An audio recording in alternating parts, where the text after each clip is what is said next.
l'adhésion ukrainienne à l'Alliance Atlantique est encore loin d'être validée. On retrouve Richard Verly à Vilnius, correspondant international du quotidien suisse Blick. Bonjour Richard. Volodymyr Zelensky, le président ukrainien, a très mal pris les hésitations de l'OTAN, une indécision de l'OTAN qui, selon lui, encouragerait, ce sont ses mots, la terreur russe, Richard.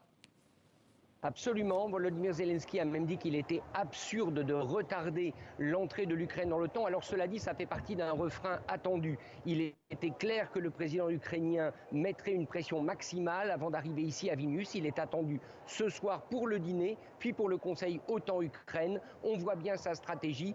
C'est au fond celle de mettre les alliés devant leur mur et devant leurs promesses. Vous avez promis des garanties de sécurité à l'Ukraine, eh bien il faut que ce sommet de Vilnius les formalise, il faut des engagements.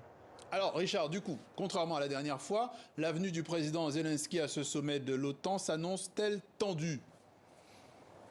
Je ne crois pas qu'on peut utiliser le mot tendu. Il y a de sa part, encore une fois, un exercice obligé. C'est celui de mettre la pression politique maximale. On peut imaginer qu'en coulisses, un certain nombre de choses sont déjà décidées. Ce qui a rendu furieux Zelensky, c'est un premier communiqué, ce qu'on appelle un draft, dans lequel il est juste mentionné qu'en temps et en heure, l'Ukraine recevra des garanties. Bien évidemment, pour lui, c'est impensable. Il veut des délais précis, il veut un calendrier. Et ce sont ce type de promesses qui devront lui être faites ce soir, ici à Vilnius. Précision de Richard Verly, correspondant du quotidien Blick et de TV5 Monde. Merci à vous.